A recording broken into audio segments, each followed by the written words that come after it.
모세 하면 뭐가 떠오르세요? 아마 홍해를 가르는 엄청난 기적, 십계명 이런 것들이 생각나실 텐데요. 근데 그 모든 이야기의 시작점이 사실은 자기 인생은 이제 끝났다고 생각했던 한 80세 노인이었다는 거 아세요? 어떻게 한 번의 만남이 그 사람의 모든 걸 바꿔놓을 수 있었을까요? 오늘 바로 그 이야기를 좀 해보려고 합니다.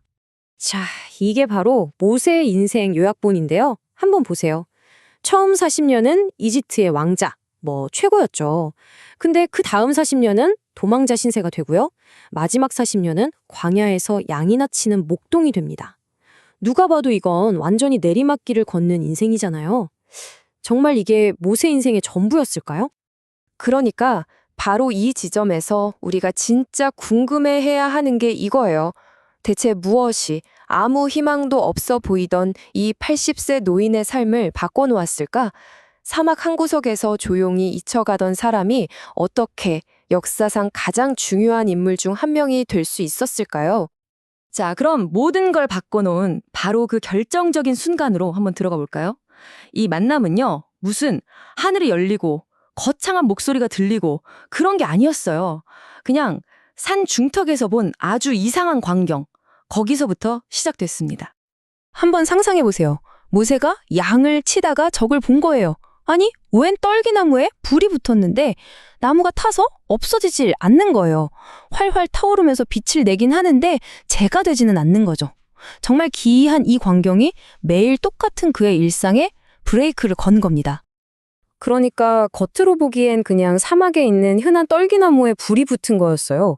근데 그 안에서 벌어지고 있는 일은 완전히 다른 차원의 이야기였던 거죠. 바로 하나님의 임재라는 초자연적인 사건. 이 기적의 목적은 분명했어요. 모세의 단조로운 일상에 끼어들어서 그의 시선을 보이는 세상 너머에 보이지 않는 실제로 확 돌려놓는 거였습니다. 이렇게 발걸음을 멈춘 모세에게 이제 정말 중요한 이 이야기의 핵심이 드러나기 시작합니다. 그건 바로 신의 정체에 대한 질문이었어요. 모세가 하나님의 이름을 물어보거든요. 근데 이게 그냥 성함이 어떻게 되세요 하는 그런 질문이 아니에요. 이건 마치 대체 당신은 누구시길래 무슨 권위로 저한테 이런 엄청난 일을 시키시는 겁니까? 바로 이 권위의 출처를 묻고 있는 거예요. 그리고 이때 나온 하나님의 대답이 정말 굉장합니다. 나는 스스로 있는 자니라. 이건요, 그냥 내 이름은 누구야 하는 그런 차원의 이름이 아니었어요. 뭐랄까, 존재 자체에 대한 선언 같은 거였죠. 스스로 있는 자라는 게 무슨 뜻이냐면요. 다른 모든 것들은 무언가에 의해 만들어졌잖아요. 그쵸? 근데 하나님은 그럴 필요가 없는 분이라는 거예요. 누구에게 의존하지 않고 그냥 스스로 존재하시는 분. 모든 존재의 시작점이자 근원이라는 뜻입니다. 여기서 우리가 정말 중요한 포인트를 하나 짚고 넘어가야 돼요.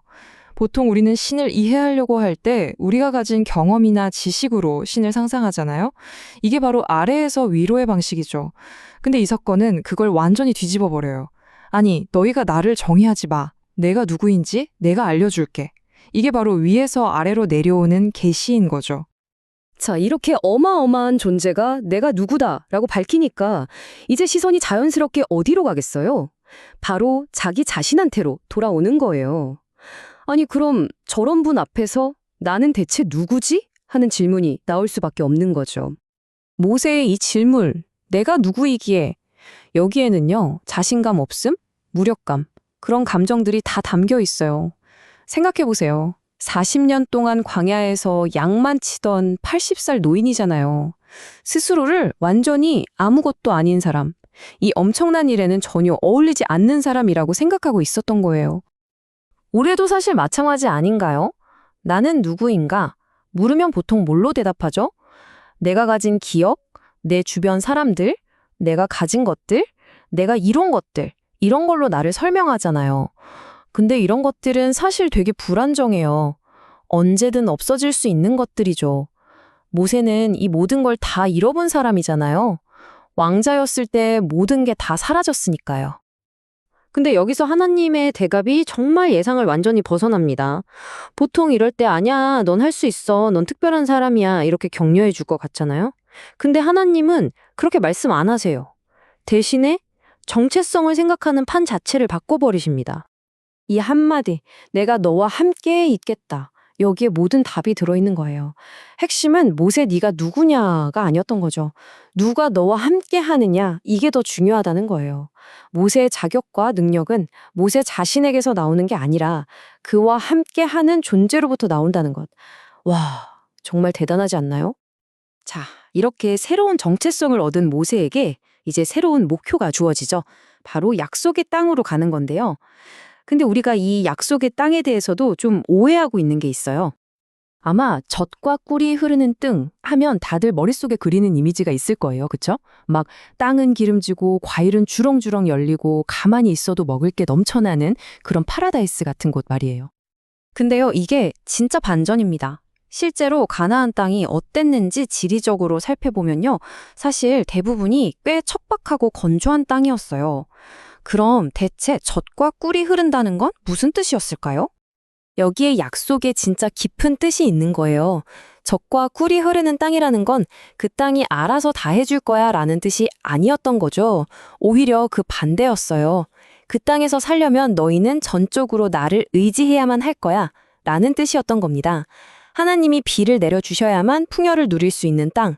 그러니까 독립이 아니라 완전한 의존을 배워야 하는 땅이었던 거죠. 결국 진짜 약속은 어떤 땅이냐가 아니었던 거예요.